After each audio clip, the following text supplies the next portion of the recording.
All right, the next type of bond that we want to discuss here is covalent bonds. All right, so by the end, you're going to be able to create and name covalent bonds and be able to distinguish them from ionic bonds. You'll know you've got this down if you can tell me what the formula is for pentaphosphorus hexafluoride. That is an example of a covalent molecule. So, covalent bonding is defined as sharing electrons. All right, so covalent compounds reach their octet not by transferring or giving away electrons and taking extra ones, but by sharing electrons with their adjacent atoms. All right, covalent compounds involve only nonmetals. All right, so if you remember from our ionic bonds, we always had a metal and a nonmetal, so we could get a positive and a negative charge. Covalent compounds involve only nonmetals. There's also, when you use this term molecule by definition is a covalent compound. You're not supposed to say ionic molecule. I'm not going to knock you if you goof up and call it something ionic a molecule, but just know that if you see that word on a test or a quiz, that's a clue that you're dealing with covalent. All right, so first thing when it comes to distinguishing these two, you want to know the difference between their properties. The test loves to sit there and be like, which of the following would conduct electricity? And then your choices are 3 covalent compounds and 1 ionic one. All right, so knowing these different characteristics, this is going to help you when you're choosing from just a whole bunch of like random chemical formulas or chemical names. You know, odds are the question is asking you for which one of these is covalent versus which one of these is ionic, but it's not going to be that straightforward. All right, so pay attention to what it's asking you about. Is that characteristic something of ionic compounds, or is it something of covalent compounds? All right, so ionic compounds, you have this, but it's not going to hurt to write it again. That way you have it nice and close to your covalent compound notes. But ionic compounds are made out of crystalline solids. All right, they have really high melting and boiling points. They conduct electricity. They tend to be soluble in water. All right, much more often than your covalent compounds. And they're made out of a metal and a nonmetal. Your covalent compounds, on the other hand, all right, they can be solid, but they are much, if something is a liquid or a gas at room temperature, it is a lot more likely to be a covalent compound. And because they are more likely to be non-solid at room temperature, covalent compounds have low melting and boiling points. All right, covalent compounds are poor conductors of electricity. All right, and covalent compounds can be soluble in water, but they are more likely to be soluble in non-polar liquids like oils and fats. And they are made out of 2 nonmetals. All right, so again, the test isn't tricky if you remember to look at this. All right, because you're going to run into a question like, which of the following would have the lowest melting point? Look for the one that's covalent. Or which of the following will be soluble in water? Look for the one that's an ionic compound. Okay? Covalent compounds, when it comes to naming, it's actually very similar to ionic compounds. There's going to be 2 words. The first word, the chemical is going to maintain its name. All right, the second word is going to get an "-ide" ending. But something that's going to be new, and this is going to be another kind of clue to help you spot covalent compounds, is covalent compounds are going to have these numerical prefixes. Because I am betting you know these compounds. So, first one is carbon dioxide. All right, I bet you can even give me the formula of carbon dioxide. All right, that's CO2. We breathe that out. Carbon, oxygen, both nonmetals, covalent compound. But I bet you also know the chemical carbon monoxide. Also a gas, but instead of something we breathe in or out, it's something that could actually kill us if we were surrounded by too much of it. And its formula is just CO. Alright? So, the reason for these prefixes, when it comes to sharing electrons, the same two elements can share in different proportions. Alright? So in carbon dioxide, the oxygens don't share as many electrons, so you need two of them to actually help carbon get to its full octet. Whereas carbon monoxide, this one oxygen is a lot more friendly, it shares a lot more, so you only need one of them to help carbon fill its octet. Alright? So, we have to, if we called both of these carbon oxide, we wouldn't be able to tell them apart. So we need these numerical prefixes to help us know how many of each atom goes in there. Alright? Now, 2 through 8, it doesn't matter if it's the first word or the second word, you use those prefixes. If there's only one of an atom, and it happens to be the first word, like carbon, you don't need to put mono in front. But if there's only one of the atom and it's the second word, then you do. So that's kind of the only tricky thing to this, is just remembering that if mono's in there, it only shows up on the second word. But all the other ones, even if it's the first word, you have to include those prefixes. Alright?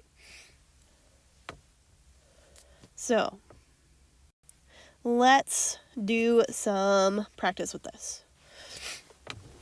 So just to kind of give you an example of when you'd put a prefix on the first word, this very first example, P2O5, this would be diphosphorus, and then pentaoxide. Alright?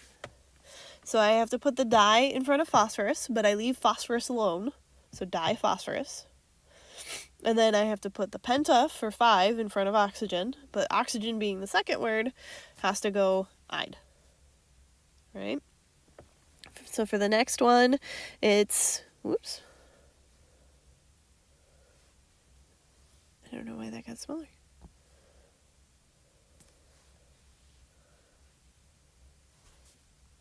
For the next one, we have one carbon, and since carbon is first, I don't have to write out mono, so I'm just going to say carbon. But then the chlorine, there's 4 of them, I have to include tetra out front for 4, and then chlor, instead of ene, I'm going to have ide.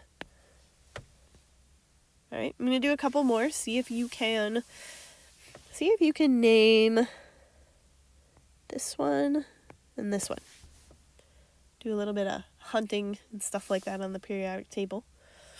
Alright, we've got N2, which is, so pause the video if you need to still figure out how to write these. But N2 is going to be di-nitrogen, and then tetraoxide.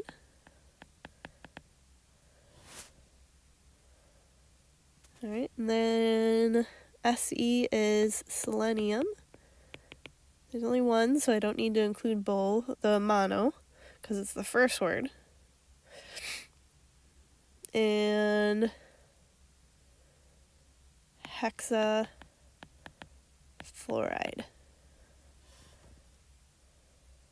Alright, and I'm going to do one more just because. This one, we've got one nitrogen. It's the first word, so I don't need the mono. But the second word, I do, so that's why it's nitrogen monoxide. Alright? So, coming up with the names is probably a little bit harder than coming up with the formulas. Alright, so like for example, I'll do these 3. We have chlorine monofluoride, which will be ClF. Nitrogen trichloride, NCl3. Alright, or phosphorus trichloride, be PCl3. All right. Again, you do need to make sure you know how to do this, because I know on the written part of the test, you're going to have to come up with a correct formula and explain how you determined it. All right. So explain that, okay, so phosphorus, I know that's P. There's no prefix, so there's only one. Trichloride is chlorine, and tri means there's 3, so that's how I know it's PCl3. Okay? Another thing you want to make sure you can do is just looking at either the names or the formulas, you can decide if something is ionic or covalent. So I'm going to say pause the video, fill this out, see if you get it right. So again, pause it if you need more time. But what I'm going to do, ionic, I'm going to look for a metal. All right, for covalent, I'm going to look for all nonmetal. Or, if it's words, I'm going to look for prefixes. It's kind of my telltale ways to tell things apart. So, aluminum and oxygen. Aluminum I know is a metal, so that's ionic. CH4, carbon and hydrogen are both nonmetals, so that's covalent. Tetraphosphorus hexaoxide. I got those prefixes. It's covalent. I can also confirm it by recognizing that phosphorus and oxygen are also nonmetals. Magnesium oxide.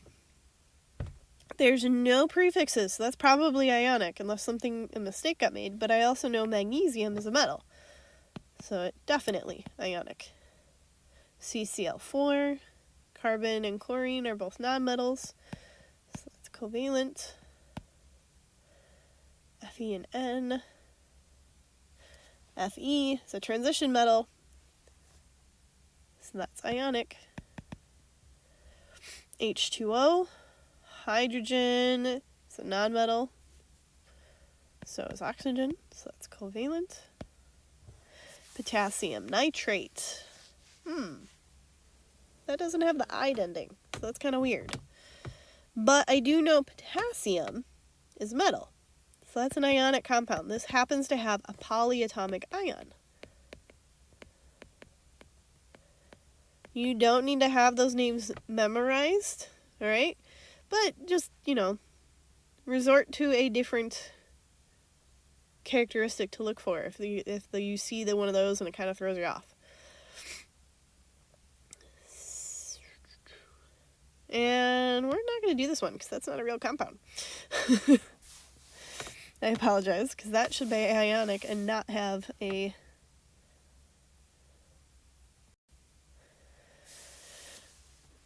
Alright, last thing. So these are the types of questions that the tests and the quizzes love to give you. Which of the following would have the lowest boiling point? Alright, so think about your characteristics. Ionic compounds have high melting and boiling points. Covalent compounds have low melting boiling points. So you're looking for something that's covalent. All right, so really just go through here and identify these. Sodium chloride, there's a metal in there that's ionic. Carbon dioxide, those are all nonmetals, so that's covalent. Continue through just in case, but because you could use something we're going to talk about in the future called intermolecular forces to maybe narrow this down further, but I don't think the test gets that complicated. But just double check. Magnesium is a metal, so we know that's ionic, and calcium's a metal, so we know that's ionic. All right, the ionic ones are all going to have high melting and boiling points, so the lowest one is going to be the covalent compound. So, if this is making sense, awesome. If it's not, come get help.